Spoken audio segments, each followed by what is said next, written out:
This symposium now begins with the chair of the FCC's Connect to Health Task Force, Michelle Ellison.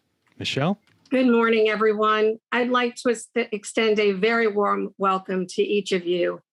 We are so delighted that you could join us to discuss the critical topic of advancing broadband connectivity as a social determinant of health. Today's symposium is about the fundamental vision of connecting everyone, everywhere, to the people, services, and information they need to get well and stay healthy.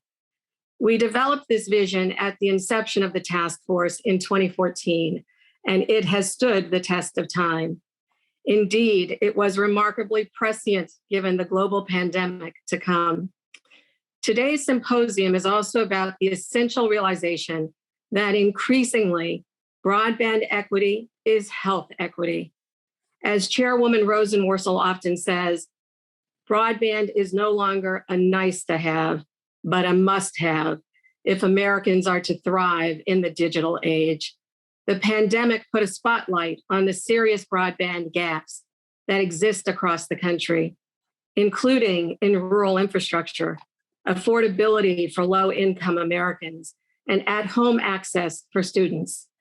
This continuing digital divide means that millions of Americans lack meaningful access to essential infrastructure for 21st century success. That is why the chairwoman has made pursuing policies to help bring affordable, reliable, high-speed broadband to 100% of the country a key strategic goal. And as you will hear, it's a goal her colleagues share. In 2015, the task force first posited that broadband connectivity is a social determinant of health, if not a super determinant of health. The evidence for this important framework has only grown since then, and our shared experience during the pandemic is Exhibit A. Given the incredibly high stakes, we at the FCC recognize the need to think differently about the role of broadband and to ask some probing questions. What exactly is the future of broadband in health? What are the implications for our shared goals of health equity and digital equity? How can our policies better grapple with the reality that many existing social determinants of health, like education, employment, healthcare access, and even housing, are increasingly accessed online and are increasingly dependent on broadband? How do we ensure that broadband in health bridges long-standing gaps rather than exacerbates them? We look forward to the robust dialogue and powerful insights to come on these and other issues. Meanwhile, my thanks again to the terrific slate of speakers and discussants on today's program. They are a remarkable mix of talent and experience, with lawyers, public policy experts, physicians, academics, researchers, business leaders, innovators, strategists, and public health professionals from a wide range of stakeholder groups. And special kudos to the terrific team at the FCC and our MITRE colleagues who have worked so hard, tirelessly, to make today's virtual dialogue possible. And I'd also like to take a few moments to recognize our sister federal agencies who have joined us today, almost 20 in number. The Administration for Community Living, Agency for Healthcare Research and Quality, Centers for Disease Control and Prevention, Centers for Medicare and Medicaid Services, Department of Veterans Affairs, Health Resources and Services Administration, Indian Health Service, National Cancer Institute, National Institutes of Health, National Institute on Minority Health and Health Disparities, National Institute of Neurological Disorders and Stroke, National Science Foundation, National Telecommunications and Information Administration, Office of the Assistant Secretary for Planning and Evaluation, Office of Disease Prevention and Health Promotion, Office of the National Coordinator for Health Information Technology, Substance Abuse and Mental Health Services Administration, and of course, the FCC. What an impressive, powerful group. We know that the FCC is only one piece of this complex puzzle, and it will take all of us, from government and nonprofits to industry and philanthropy, to meet this defining moment. Indeed, I'm reminded of a quote from a famous Olympian marathoner. Sometimes the moments that challenge us the most define us. We are at such a crossroads. Of course, advances in telehealth and telemedicine have provided meaningful access for so many Americans, and we will hear about some of the compelling use cases today. But I'd like to suggest that the best is yet to come. It is the transformative power and promise of broadband and health that will allow us to reimagine how to reach our national health goals and to ensure digital and health equality for all. So with that, let me once again extend a hearty welcome to you all, and we look forward to the discussion and the collaboration to follow. So thank you. And now I have the very happy duty of introducing Commissioner Jeffrey Starks.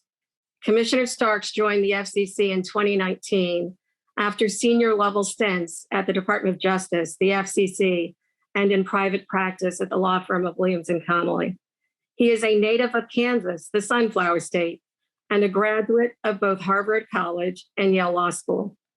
His father and brother are both physicians, so he comes by his passion for telemedicine honestly, and perhaps organically and genetically. It is no secret that Commissioner Starks believes in the transformative power of broadband. He often says that communications technology has the potential to be one of the most powerful forces on earth for promoting equality and opportunity. Commissioner Starks is a tireless champion for the millions of Americans who lack access to or cannot afford a home internet connection. Commissioner, we are so privileged and pleased that you could join us today to help set the tone and offer opening remarks. So, my friend, the platform is yours. Well, thank you so much for that warm introduction, Michelle. And for those of you who I'm sure know, this has been a tremendous amount of work that Michelle has done. And so thank you for your tireless effort and service in helping to connect Americans both to broadband and to the health outcomes that they need.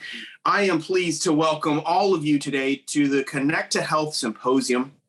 For many years, the Connect to Health Task Force has brought together public and private stakeholders to accelerate the adoption of cutting-edge healthcare technologies. Today's conversations are happening at a truly critical moment. We now have the opportunity to leverage once-in-a-generation investments in broadband to, among many important priorities, expand access to high-quality healthcare. When we announced the COVID-19 telehealth program last April, it was clear that telehealth would play a mission-critical role in addressing COVID-19. Even early in the pandemic, experts agreed that receiving care remotely could both meet many patients' needs and help prevent community spread of the coronavirus. Today, 2 years into the public health crisis, we have ample evidence that telehealth has made an enormous difference, has made an enormous mark in our nation's response. Researchers at the Urban Institute found that during the first 6 months of the pandemic, 1/3 of Americans had a telehealth visit to discuss their own health care. There have been particularly striking increases in telehealth use by low-income Americans. Between March and June of 2020, the Centers for Medicare and Medicaid Services found that telehealth visits for Medicaid and Children's Health Insurance Program, CHIP, beneficiaries increased by more than 2,600% compared to the same period in 2019. Those beneficiaries received more than 34 million telehealth services in just 4 months.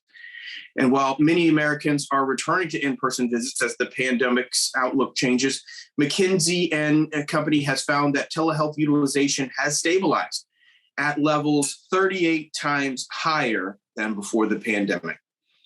Through tens of millions of virtual visits, patients and healthcare providers have reduced in-person contact, maintained social distancing, important measures. But patients clearly saw other benefits that have piqued interest in telehealth and inspired the work of the Connect to Health Task Force even before. Increasing access to specialists, mitigating challenges like travel and health conditions that keep people from seeing doctors, and reducing costs. Those benefits are likely to make the expansion of telehealth usage a lasting legacy. 3/4 of people who use telehealth during the pandemic say that they are very or somewhat likely to continue doing so. With all of these benefits in mind, I want to truly thank all of our panelists and speakers for sharing their expertise on a wide range of connected healthcare issues today. We deeply look forward to learning from your experience. Thank you, of course, everyone, and be safe and be well.